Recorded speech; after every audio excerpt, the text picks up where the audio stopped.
माँ बाप के ऊपर कोई चार्जेस नहीं है, वो बिल्कुल फ्री है। वो इंडिया में या कोई भी देश में आ जा सकते हैं। सिर्फ और सिर्फ हमारी बच्ची बंधी हुई है, उसको एक अच्छी जिंदगी देने के लिए उसको जल्द से जल्द इंडिया रिपेट्रिएट करने की जो है वो बात शुरू करें। प्रधानमंत्री जी ने भी इसके बारे में चांसलर मर्ज से इस चीज़ का जिक्र किया। बाकी मुद्दे हैं जो जर्मनी के साथ हमारे रिश्ते हैं, उनसे अलग हट के नहीं देखते। ये इसकी भी उतनी ही प्रायोरिटी है जितनी बाकी इश्यूज की प्रायोरिटी है। और 4.5 साल पहले जब हमारी बच्ची को जर्मनी के फॉस्टर केयर में लिया गया था, क्योंकि उसको एक वहाँ के जो जर्मन की चाइल्ड सर्विसेज है उनको एक मिसअंडरस्टैंडिंग हो गई थी, जिसकी वजह से उन्होंने कुछ आरोप लगाए थे उसके माँ बाप के ऊपर। पर उन्हीं की जो अदालत है उन्होंने ही क्लीन चिट दिया है और उन्होंने ही 4 साल पहले विदाउट एनी चार्जेस जो आरोप लगाए थे वो केस को क्लोज कर दिया है। और आज माँ बाप के ऊपर कोई चार्जेस नहीं है, वो बिल्कुल फ्री है। वो इंडिया में या कोई भी देश में आ जा सकते हैं। सिर्फ और सिर्फ हमारी बच्ची बंधी हुई है।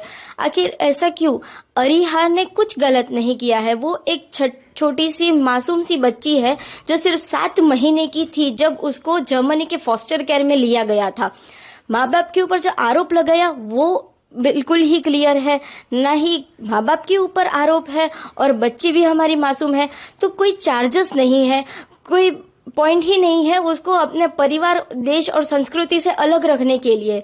तो फिर हमारी आपसे रिक्वेस्ट है कि, और ये रिक्वेस्ट हम ऐसे ही नहीं कर रहे, UNCRC यानी कि United Nations rights convention of child rights, ये एक ट्रीटी है जिसमें इंडिया और जर्मनी दोनों ही सिग्नेटरी है। तो कानूनी तहत ही इसमें लिखा गया है कि हर बच्चे को ये कानूनी अधिकार है कि उसके कल्चरल और चाइल्ड राइट्स प्रिजर्व हुए जाए। तो हमारी बच्ची के ये राइट्स प्रिजर्व क्यों नहीं हो रहे और ये रूल का उल्लंघन क्यों किया जा रहा है? इसीलिए हमारी इंडियन गवर्नमेंट से रिक्वेस्ट है और जर्मनी की गवर्नमेंट से रिक्वेस्ट है कि आप हमारे साथ बिजनेस डील कर रहे हैं, टेक्नोलॉजीज की डील कर रहे हैं, तो फिर एक छोटी सी बच्ची जिन्होंने कुछ गलत नहीं किया है तो उसको इंडिया के भारत के सरकार के तहत उनके अंडर उसको भेजा जाए, ताकि हमारी बच्ची का कल्चरल, सांस्कृतिक, ह्यूमैनिटी राइट्स सब कुछ प्रिजर्व हो। क्योंकि उसका एक हक है कि वो अपने माहौल में, अपने पारिवारिक माहौल में एक स्टेबल लाइफ जी सके, जहाँ पे उसको बार बार अलग अलग परिवार के साथ बदलना ना पड़े, अलग अलग लोगों के साथ सेट होने के मेंटल ट्रॉमा ना झेलना पड़े। जर्मन चांसलर यहाँ पे है, क्या आशा है आपकी? जर्मन चांसलर यहाँ पे आ रहे हैं, इसलिए हमारी बहुत आशा है कि वो ये मीटिंग को सिर्फ एक टेक्नोलॉजी के ऊपर ही नहीं, सिर्फ एक बिजनेस डील के ऊपर ही नहीं, पर एक मानवता के ऊपर भी ये चीज लेंगे। और दोनों ही देश, भारत और जर्मनी, मुझे याद है कि बहुत साल पहले जर्मनी ने सुभाष चंद्र बोस जी, जो हमारे भूतपूर्व नेता है, उनको भी सम्मानित किया है। उनके साथ की उनकी मित्रता थी। तो यही मित्रता के साथ दोनों देश दोनों देश मिलकर एक छोटी सी बच्ची के राइट्स को प्रिजर्व करने के लिए और उसको एक अच्छी जिंदगी देने के लिए उसको जल्द से जल्द इंडिया रिपेट्रिएट करने की जो है वो बात शुरू करें।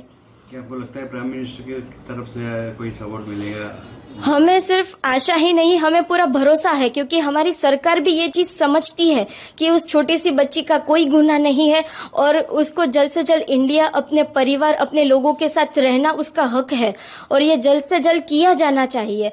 और हमें पूरा भरोसा है कि सिर्फ ये बात ही नहीं छीड़ी जाएगी, पर हमारे प्रधानमंत्री जी रिपेट्रिएशन की बात करेंगे और ये जल्द से जल्द ये प्रोसेस को शुरू करके हमारी बच्ची को इंडिया वापस लाएंगे। जाहिर है कि ये एक बहुत ही संवेदनशील विषय है।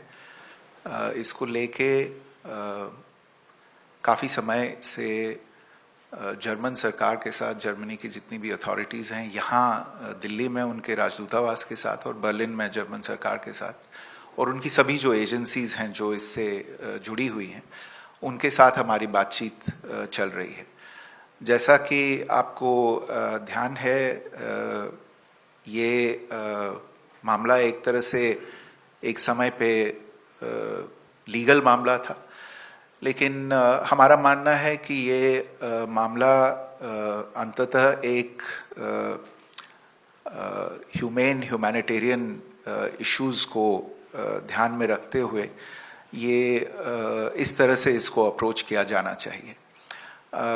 जो परिवार की व्यथा है, जो उनकी मुश्किलें हैं, मैं ये तो नहीं कह सकता कि हम उनको समझते हैं, क्योंकि सिर्फ वही उसको अच्छी तरह से समझ सकते हैं, लेकिन हमें पूरी जानकारी है इसके बारे में, और हर समय पे जितना हमसे बन पड़ रहा है हम उनकी मदद करने की कोशिश कर रहे हैं। ये भी कोशिश कर रहे हैं कि बेबी अरिहा को जितनी उसकी परवरिश एक तरह से एक भारतीय माहौल में हो सके, चाहे वो भारतीय लोगों के साथ उठना बैठना हो, भारतीय त्यौहार जो वहाँ जर्मनी में मनाए जा रहे हों वहाँ पे वो आके उनमें भाग ले सके, और उसे हिंदी सीखने का इंतज़ाम करना, इन सभी चीज़ों पे हमारी कोशिश चल रही है। कुछ और चीज़ों को लेके भी अभी हाल ही में हमने कोशिश की है।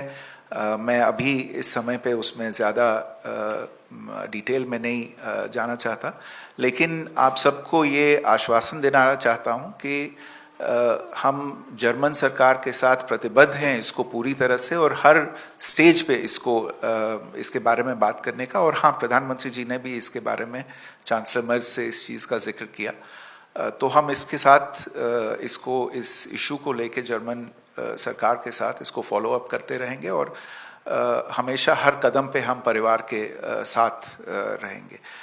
ये आप मान के चलिए कि हम इस इशू को, जो हमारे बाकी इश्यूज़ हैं, बाकी मुद्दे हैं जो जर्मनी के साथ हमारे रिश्ते हैं, उनसे अलग हट के नहीं देखते। ये इसकी भी उतनी ही प्रायोरिटी है जितनी बाकी इश्यूज़ की प्रायोरिटी है। और मेरे साथ मेरे साथी बैठे हुए हैं, एडिशनल सेक्रेटरी यूरोप, जो काफ़ी फ्रीक्वेंटली इनकी परिवार से बात होती है, और जब भी उनका यहाँ पे आना होता है उनसे मुलाकात होती है, और जो कुछ हम कर सकते हैं हम अपनी तरफ से करने की कोशिश कर रहे हैं, और आपको समय समय पे हम अपडेट करते रहेंगे।